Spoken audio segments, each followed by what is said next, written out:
अगर जिस दिन उन्होंने सोच लिया इन अधिकारियों ने, जो हमारे शासन के अधिकारी बैठे, बड़े अधिकारी आईएएस बैठे हुए हैं, जिस दिन उन्होंने सोच लिया कि इनको करना है तो फिर हो जाए, कोई दिक्कत नहीं। डिपेंड ये करता है कि इस वीडियो में हम बात करने वाले हैं शिक्षा मित्र साथियों से जुड़ी एक बड़ी अपडेट निकल के आ रही है। शिक्षा मित्रों के प्रदर्शन को लेकर एक बड़ी जानकारी सामने निकल के आ रही है। आज के इस वीडियो में हम उसी अपडेट के बारे में बात करने वाले हैं कि ये किस तरह अपनी बात ऊपर माननीय मुख्यमंत्री जी के सम्मुख रखते हैं, वित्त के लोग किस तरह इन बातों को ऊपर रखते हैं, और कोई भी बात होती है तो उसमें सबसे बड़ी बात आती है वित्त की। तो वित्त की बात आती है तो उसके लिए भाई बहुत सारी चीजें हैं। पहले तो पैसा नहीं था, कम पैसा था। अब तो आपके पास जीएसटी का कितना ज्यादा, कितने अच्छे, तमाम बार मैं सुनता हूं कितना इतना पैसा है जो बहुत सारे इंफ्रास्ट्रक्चर्स में लग रहा है। बड़े बड़े हाईवे बन रहे हैं और एयरपोर्ट बन रहे हैं, मेट्रो लाइनें बिछ रही हैं, एक्सप्रेस वे बन रहे हैं।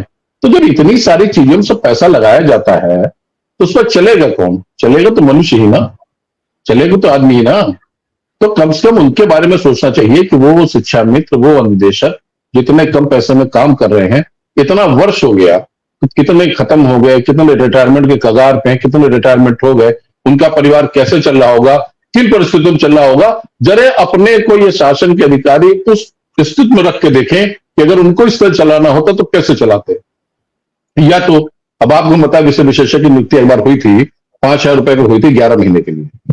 वहां पे संख्या कम थी, वहां पे जो भी नियुक्तियां हुई थी, हम लोग तो कभी, हमारा भी उसमें चयन कभी हुआ था, मगर हमने ये सोचा कि 5,000 रुपए में कब तक चलेगा, क्या चलेगा। उस बीच में हमारा गवर्नमेंट में हो गया तो मैंने वहां छोड़ दिया था, मगर हमारे छोड़ने कुछ ही दिन बाद से परमानेंट हो गए।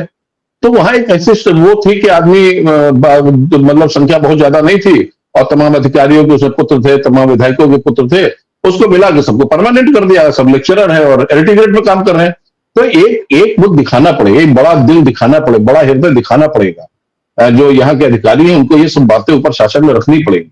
जब ये बातें शासन में रखी जाएंगी तो निश्चित, अब जैसे अन्वेषकों का मामला था, अब अन्वेषकों के मामले पे हम लोग थोड़ा सब्र करें और एग्जाम्पल हम लोग दे उत्तराखंड का ही, और ये या वहां का दे हरियाणा की जो बात हो रही है वो भी उदाहरण में रखें। वहां भी आपकी सरकार है, वहां की आपकी सरकार में चुनाव जल्दी होने वाला है, आपने वहां के लोग परमानेंट किया, तो यहाँ क्यों नहीं?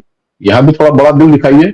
इन अन्वेषकों के बारे में सोचिए। 45,000 से होते होते 22,555 कितने बचे हुए हैं? 22,000, 27,555। इन परिस्थितियों जब आधे रह गए हैं तो कोई दिक्कत नहीं होनी चाहिए लोग परमानेंट करने में।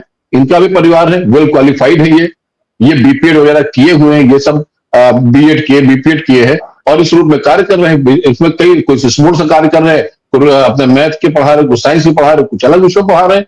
जब ये वेल क्वालिफाइड है, पढ़ा रहे हैं, ये तो उन लोगों से तो अच्छे हैं ना जो एनजीओ आप चला